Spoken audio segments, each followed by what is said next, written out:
Well, hello, friends, neighbors. John, your neighbor here. Welcome down the Nook, and welcome to what I'm pretty sure will be the last video of 2023. And I thought it would be fitting to take a couple of samples that Canadian Chris sent me and shoot the lineup of Elijah Craigh Barrel Proof. So I've had my wife pour these blind. I've only ever tasted this one, which is B523.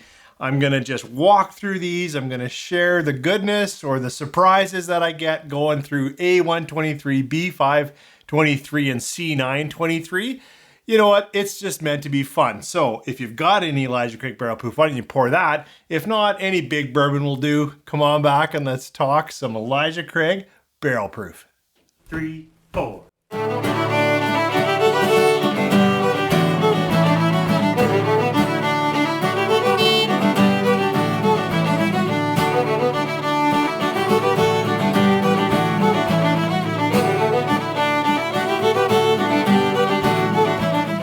Thanks for coming back. Thanks for joining me. I am super excited. I'll do a bottle shot of the one I have so you guys can see. We are talking Elijah Craigh Barrel Proof. And while it's always everywhere over the US, it seems to never get up here in Canada. This bottle showed up at, was it Vines? It was here on 124th in Edmonton, 523, B523. Now, B523, of course, all of you know this. This is where all the controversy started. The A123 sample that I have here was still 12 years. Everyone was happy. And then this B523 dropped with an 11-year, 5-month age stamp. And the world fell apart and whiskey went around and it was tragedy. But then they redeemed themselves, C923. Now, I wrote down C923 is 13 years, 7 months. So, you know, A123, it's got that 12-year age stamp. B here is only 11 years, 5 months. And then C923 is 13 years, 7 months.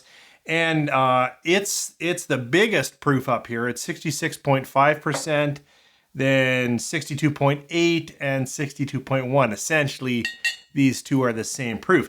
Now, I have them in orders or whatever, but it doesn't matter because what's happened to me here, and I've never had, I haven't sipped or even knows, well, I guess they're open here, A123 or C923. So this is a chance for me to just tell you what I like about these three big barrel proofs from Elijah Craigh. So let's get into the whiskey. I'll nose, I'll taste, I'll tell you what I like, and then I'll guess, but I really will have to be trying to guess this because it's the only one I've had. The rest, I'm guessing blind.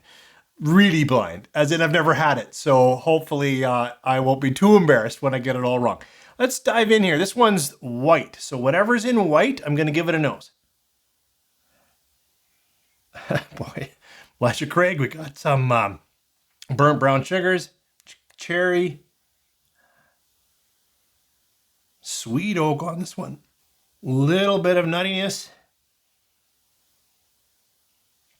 Spice, a bit of rye spice. Yeah, that's the nose on white. Let's go over to gold. Give this a nose.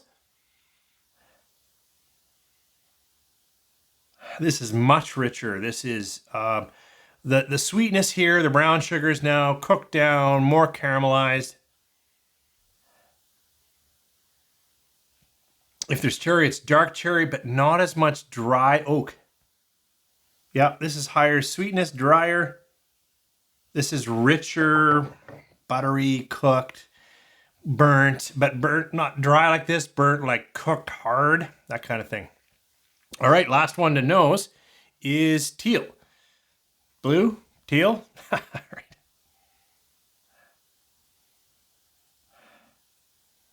Boy, I would say it's almost in between. Whereas this is, yeah, again, dry, rye, spice, oaky.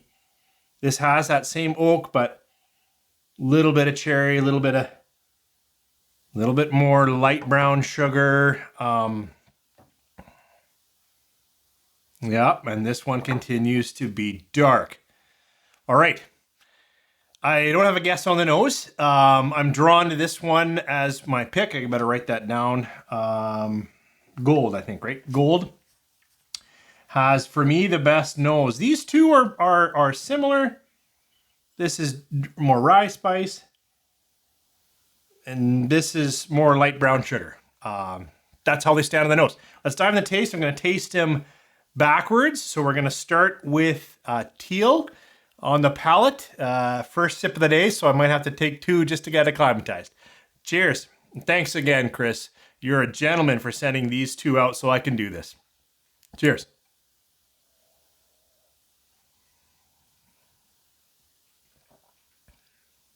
Oh, I like that. So nice. Cherry's taking it back. So to me, it goes almost into a cooked apple. So less bright and more just kind of some fruit.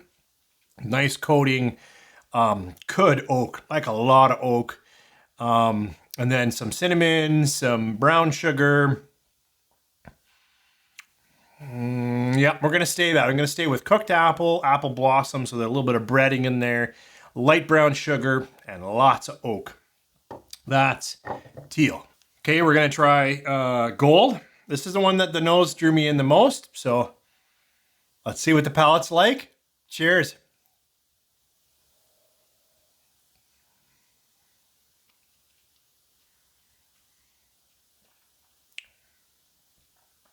Oh man, that's beautiful. That is rich, brown sugar, buttered, cinnamon bun, cooked. A little bit of that candy crack on the edge. Here I'd say it still doesn't, maybe dark cherry. It's a really ripe, almost overripe cherry. It's hot. It's a little spicy back here. It's a little huggy down here, but in all the good ways. That is a good bourbon, this gold. Okay, last of the three is this white. Continues to be most similar to the teal than the gold one here, but spicier. Let's try it on the palate. Cheers.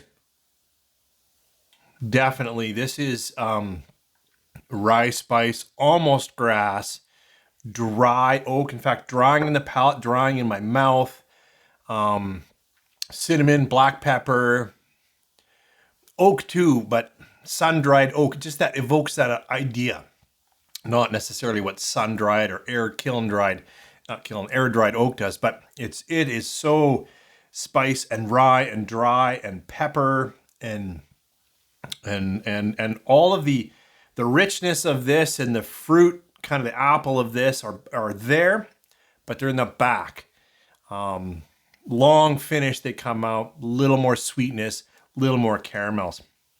So I thought I would taste them again and get a better sense, but I think I know I already have my preference. Just nosing through, tasting back, I already have a clear preference. I know I wrote it down, gold as the nose, but I have to say whatever gold is, this one really just stood out. I don't know how I'm going to rank them up here, but for me, this is the best bourbon up here, whatever it is. For my palate, it had so much richness. It had, the spicing of this one, but balanced with just a coating, chewy, darker cooked down nature. And it had the fruit notes of this. This one, remember, was a little more apple, light cherry. This one's like cherry, but maybe overripe cherry, like just dark fruit, not punchy, not citrusy, not underripe, that brighter, tighter fruit. And if I'm doing them in order, I'm actually going to have to go this way and rank it all the way down this way. So gold was my favorite for sure. Teal was next. I think what a nice balanced barrel proof bourbon. It's just the way I want it. This white one is good. Everything up here is good. I like Elijah Craigh. I like their profile, and I believe this is solid bourbon up here. So this is my preference. First, second, third. If I could buy another bottle, I would buy this and so on, right? Happy to have any one of them. That's my choice. Now I'm going to guess. And I'm going to tell you why I'm guessing what I am. But again, I've never had C923 or A123. So this guess is not recognizing it because I've never had it. It's deduction based on what you have shared and YouTubers have shared. So I'm guessing this one is the one I recognize. I believe this is B523, and less because people don't like it, and more because I think I recognize this. This is dry and spicy and good bourbon, and I think I know it. So then it's between these two that I don't know, A123 and C923, and only because YouTube has gushed about C923 am I going to make that my favorite is C923. Now, if my favorite is A123, I'm going to own that, and I'm going to try to seek that bottle out because this bourbon for me, of these three right now, is absolutely my pick. This one has won my heart. Is this A123? Is this C923? Let's find out.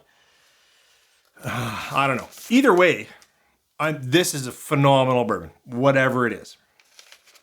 Oh, let's go, let's go.